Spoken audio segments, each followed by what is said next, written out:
Coucou et bienvenue dans ce nouvel épisode.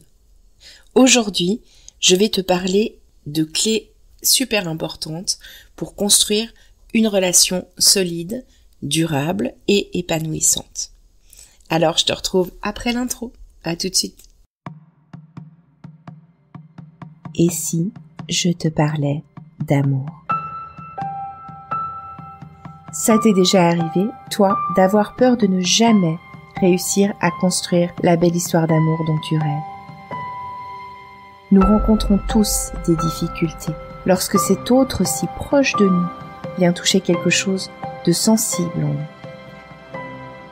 Bienvenue sur L'amour n'est pas un conte de fées, le podcast qui t'apporte des clés essentielles pour t'aider à enfin t'épanouir dans une relation. Je suis Amandine, thérapeute et coach en intelligence amoureuse, et je crois en la magie de l'amour. Ici, on parlera croyances, peurs, blessures émotionnelles, entre autres, et aussi de ta magie unique, celle qui fait que tu es tellement aimable. On y va? Tu me suis pour laisser tes freins dans le passé?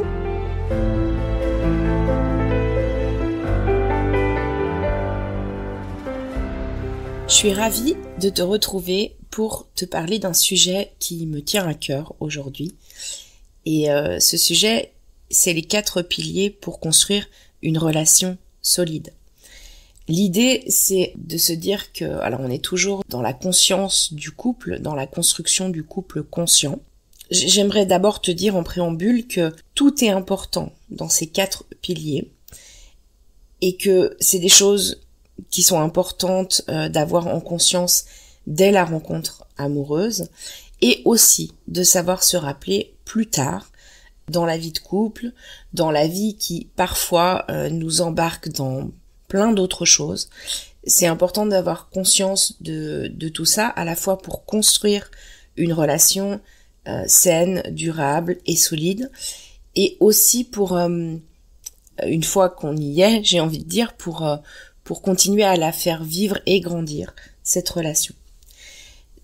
Dans les 4 piliers dont je vais te parler, il n'y a pas d'ordre nécessairement pour installer ces piliers au début d'une relation, bien que je temporiserai un tout petit peu ça quand même. Donc on y va, on va rentrer dans le vif du sujet, et j'aimerais que tu imagines déjà que quand je dis 4 piliers, en fait ça correspond à 4 connexions. Et tu pourrais imaginer ça comme les 4 piliers d'une table. T'imagines bien que s'il manque un pied à une table, eh bien, elle devient bancale. De la même manière, si tu as des pieds qui sont plus grands que les autres, ça devient aussi bancal. Donc, l'idée, c'est vraiment d'aller alimenter ces 4 connexions. Je vais d'abord te les citer, ces 4 connexions, et puis après, je dirai quelques mots sur chacune d'elles. Donc, il y a la connexion émotionnelle, dont j'ai déjà pas mal parlé, la connexion intellectuelle, la connexion spirituelle et la connexion physique.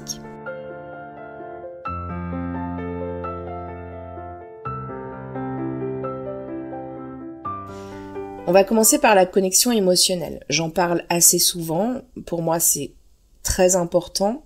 Et c'est peut-être même, on va dire, le début de tout. Même si j'ai bien dit qu'il n'y avait pas d'ordre. Mais il y a d'autres de ces connexions qui vont aussi pouvoir se reposer sur la connexion émotionnelle. C'est important de savoir créer un pont émotionnel avec l'autre. Et comment est-ce qu'on crée un pont émotionnel avec l'autre?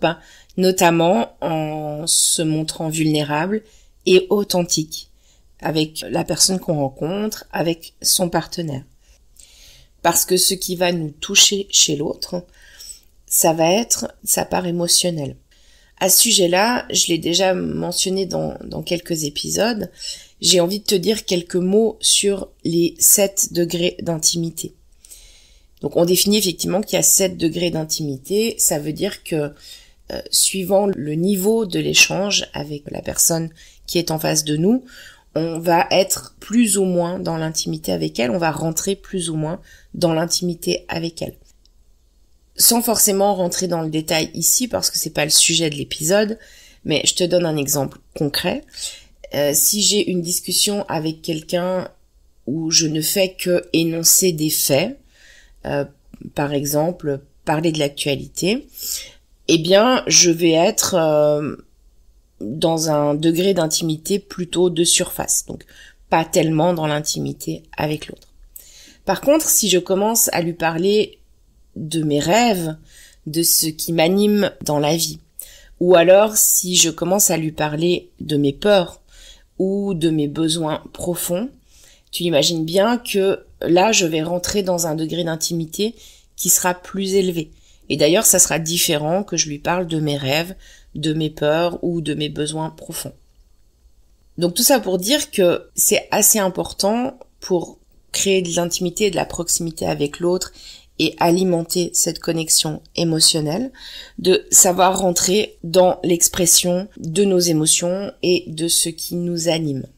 D'autres choses qui peuvent être importantes, c'est avoir une écoute active par rapport à son partenaire, savoir l'entendre sur ce qu'il a envie de partager, sans juger, sans projeter quelque chose, éventuellement en reposant des questions pour juste lui permettre de s'ouvrir davantage et bien sûr de l'écouter avec empathie. Donc dans tout ça, évidemment, ce que je suis en train de te dire, c'est que il y a quand même une clé super importante, c'est la communication. Exprimer ses émotions, c'est important, et laisser à l'autre la possibilité de le faire aussi. Se montrer honnête. Et puis là, il y a aussi quelque chose que je trouve très très important, c'est de savoir exprimer les choses positives à son partenaire.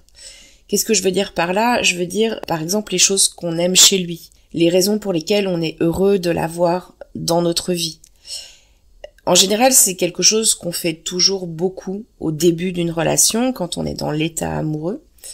Ce que je trouve parfois regrettable, c'est que avec le temps, peut-être avec l'habitude, peut-être aussi avec le fait que parfois on finit par considérer l'autre comme acquis, on oublie d'avoir de la gratitude pour toutes ces choses-là qu'on aime chez notre partenaire et sur tout ce qu'il nous apporte et ce qui nous permet de vivre, comment il nous permet de nous sentir. On a tendance à oublier ça, ce qui fait que certains couples en arrivent à simplement se parler quand il y a quelque chose qui va pas ou quand il y a un reproche à faire ou ce genre de choses. À mon avis, c'est super important de pouvoir revenir régulièrement, pour pas dire souvent, à l'importance que l'autre a dans notre vie. Et je pense que c'est important pour nous, en fait, de se reconnecter à ça et à l'autre aussi de l'entendre. Créer des souvenirs ensemble, ça alimente aussi cette connexion émotionnelle.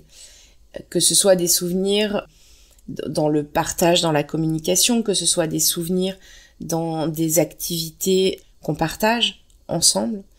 Et tout ça, ça va générer de l'intimité, créer du souvenir et alimenter cette connexion émotionnelle. Quand on est bien connecté émotionnellement avec l'autre, on se sent à l'aise avec lui, on se sent serein à pouvoir partager tout ce qu'on a envie et besoin de partager, sans crainte. Il y a aussi une notion de sécurité, on se sent en sécurité auprès de l'autre.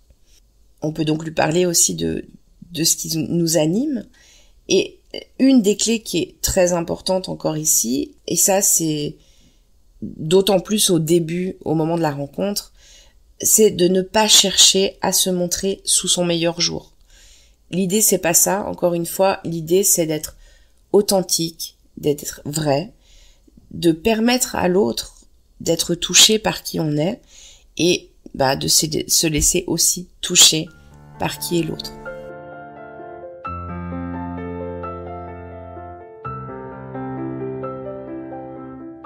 Je vais te parler maintenant du deuxième pilier de la deuxième connexion, qui est la connexion intellectuelle. J'ai envie ici de faire un petit détour pour te parler des intelligences multiples. Je ne sais pas si tu as déjà entendu parler de ça, mais il y a des grilles de lecture qui parlent des intelligences multiples que je vais citer rapidement. On en a 9.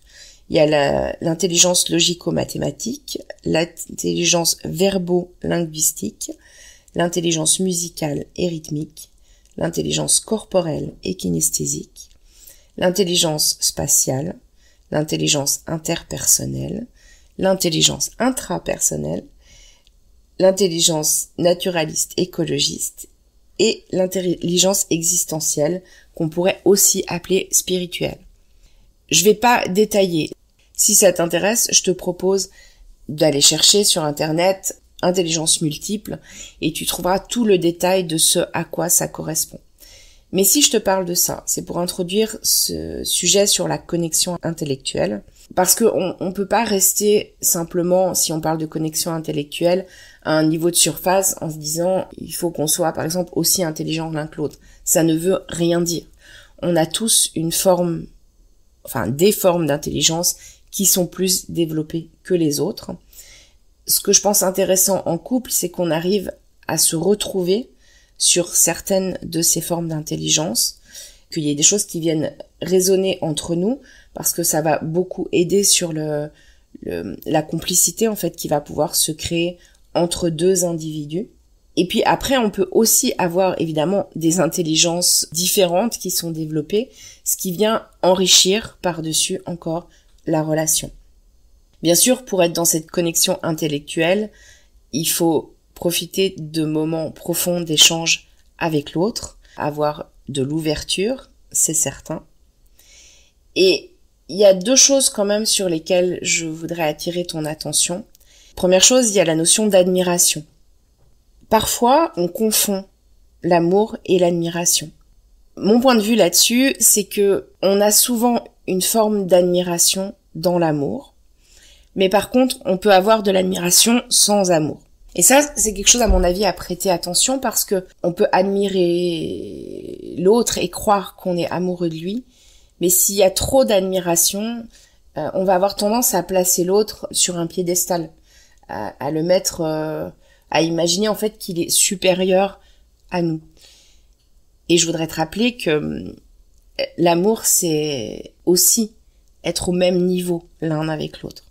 Il n'y a pas une question de l'un qui est plus que l'autre ou l'autre qui est moins que l'un, enfin, etc. Ça, c'est la première chose sur laquelle je voudrais porter ton attention. La deuxième, c'est, ok, la connexion intellectuelle, c'est important. Attention, ceci dit, à ce que ce ne soit pas excessif. Je m'explique. Si on est dans un excès de mentalisation, on va, pour le coup, mentaliser la relation. Et le risque de ça, c'est d'oublier d'être justement dans la connexion émotionnelle dont je te parlais avant. Donc c'est important tout ça. Il peut y avoir beaucoup de connexion intellectuelle et certaines personnes en ont besoin plus que d'autres et c'est complètement ok. L'important, c'est toujours de se rappeler de revenir à ses émotions et de ne pas être que dans l'intellectualisation de la relation.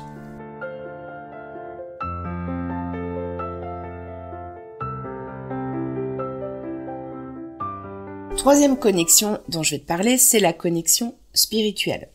Qu'est-ce que j'entends par spirituel ? Alors, déjà, qu'est-ce que je n'entends pas par là ? Je ne suis pas en train de te parler de religion, par exemple. Je ne suis pas en train du tout de te parler de ça. Mais plutôt des valeurs qu'on peut partager en commun. Et j'ai envie de dire, pour aller plus loin, de la manière dont on peut faire exister ces idéaux. On peut aussi, sans être dans quelque chose de religieux ou quoi, juste être conscient qu'il y a une dimension qui nous dépasse. Et souvent, quand on est amoureux, à un endroit, c'est aussi ce qu'il se passe. Même si on cherche des fois à comprendre qu'est-ce qui nous lie avec l'autre, je pense qu'il y a un endroit où il y a quelque chose qui est impalpable. Et c'est ce que j'entends par il y a une dimension qui nous dépasse. Maintenant, si je prends le mot spirituel en soi, ça vient de spirare, qui veut dire respirer. On pourrait dire que dans spirituel, ce qu'on peut entendre, c'est comme le souffle vital, la vérité de ce qu'apporte un amour qui dépasse la fabulation ou le narcissisme. Alors, Attention, on reste des êtres humains, gardons les pieds sur terre, et tout ça c'est peut-être quelque chose vers quoi on tend, qui est pas forcément évident à incarner tout le temps. Mais si je reprends le spirare comme respirer, cette connexion spirituelle, on pourrait la voir comme un lien réciproque qui permet de respirer, ou peut-être de respirer plus fort, ou de respirer plus grand. La connexion spirituelle, elle est aussi liée au sens de la vie, le sens que chacun met dans sa vie. J'ai envie de t'imager ça en quelques mots. Quand je parle de sens qu'on met dans sa vie, je peux parler de nos aspirations profondes aussi. Les choses qui font qu'on se lève le matin, qui nous guident, les choses qu'on a envie d'incarner ou qu'on tend à incarner. Et ce qui est intéressant, je trouve, à ce niveau-là, c'est d'être à l'écoute de ce qui se passe entre deux partenaires. J'ai envie de te partager un exemple avec mon chéri. Je crois que ce que je peux dire, je sais pas si lui il le formulerait tout à fait comme ça, c'est que autant lui que moi, on a envie de rendre ce monde meilleur à un endroit. Ce qui est intéressant, c'est qu'on a des moyens vraiment différents pour le faire. On œuvre chacun à notre manière. Et en même temps, ce qui est sous-tendu là-dessous, c'est notre envie de faire un monde meilleur et d'apporter du beau dans la vie, dans notre vie sans doute et dans la vie des gens en général. Pour un exemple concret, par exemple, lui, il a tendance à imaginer le pire. Et je crois pouvoir dire que imaginer le pire, pour lui, ça lui permet aussi de donner le meilleur de lui et d'insuffler le meilleur dans la vie, autour de lui, dans ses relations. Alors que moi, je suis dans des sphères beaucoup plus, je sais pas comment le dire, beaucoup plus aériennes.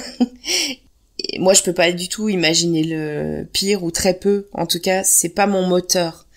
Lui, ça va être son moteur. Moi, mon moteur, ça va être, au contraire, d'imaginer le meilleur. J'ai beaucoup moins les pieds sur terre sur un certain nombre de choses. Mais ce qui est intéressant, c'est qu'on se complète et que en dessous de ça, le sens de la vie pour chacun de nous, finalement, se rejoint. Ce que je suis en train de te dire, c'est que sur les différences de surface qui parfois peuvent venir soit nous agacer chez l'autre, soit nous bousculer, soit nous déranger même parfois parce que ça vient nous sortir de nos schémas habituels, ça peut venir nous contrarier. Par exemple, entendre parler du pire quand on a juste besoin de se concentrer sur le meilleur, ça peut être dérangeant en vrai. Mais là-dessous, on est simplement en train d'œuvrer pour la même chose. Et ce que ça raconte, c'est qu'on a vraiment des choses qui sont en commune sur nos aspirations profondes. Je sais pas si ça t'inspire ce que je te raconte là, mais si tu es en relation, je t'invite à essayer de prendre un petit peu de recul sur les choses qui viennent te chercher d'une manière ou d'une autre chez ton partenaire et de te demander en fait qu'est-ce que ça raconte pour lui et qu'est-ce que peut-être ça vient rejoindre chez toi. C'est même une discussion super intéressante à avoir qui va alimenter votre connexion spirituelle, votre connexion émotionnelle et très certainement intellectuelle.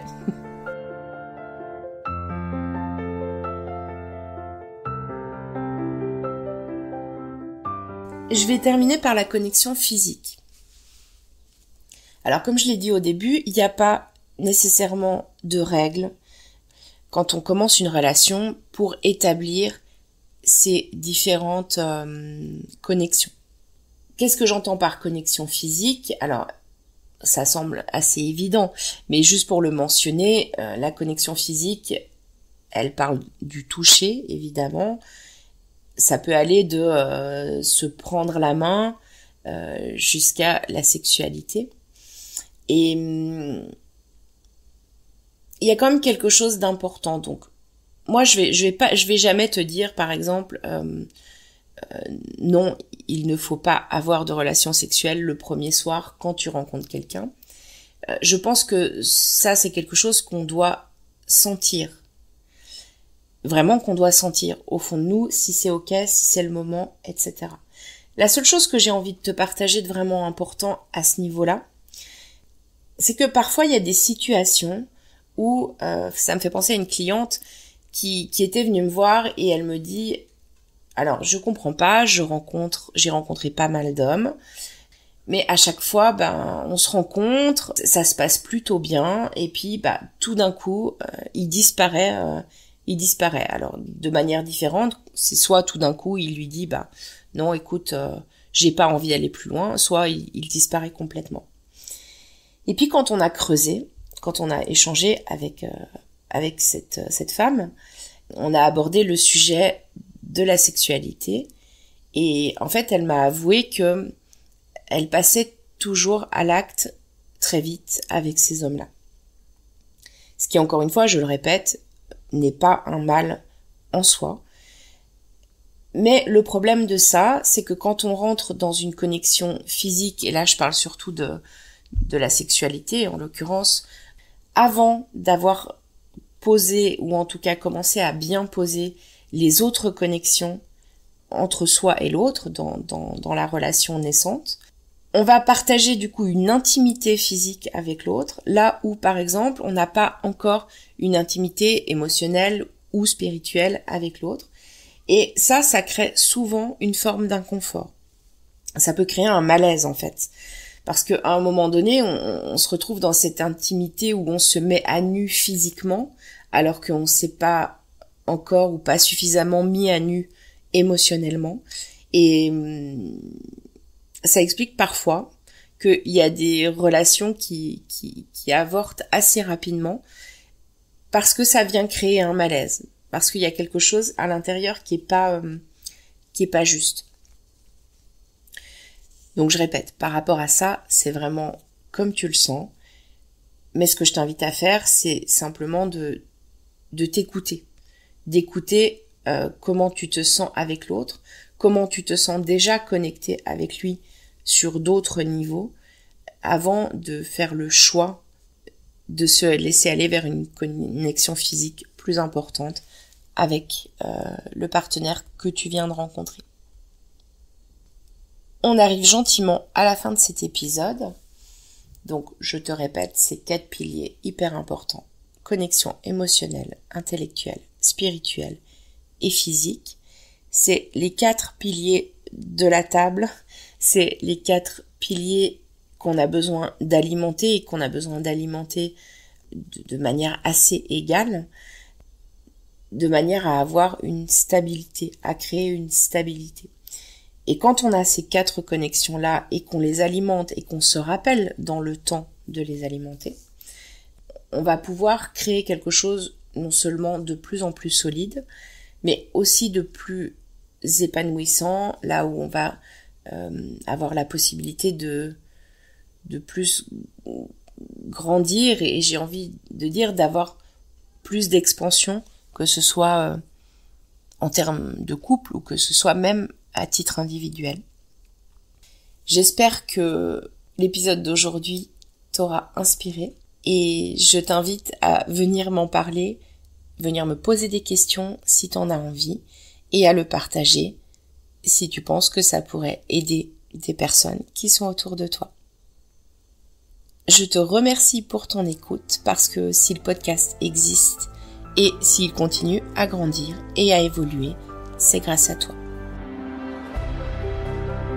Et je te retrouve la semaine prochaine. Ça sera une interview. Je vais interviewer Dominique Bons du podcast Elle ose, la magie du féminin. Et dans cet épisode, on parlera justement de connexion physique notamment. On parlera de sexualité, de sensualité, sans tabou. J'ai vraiment hâte de te faire écouter ça. En attendant, prends soin de toi. Je te dis à la semaine prochaine. Bye bye.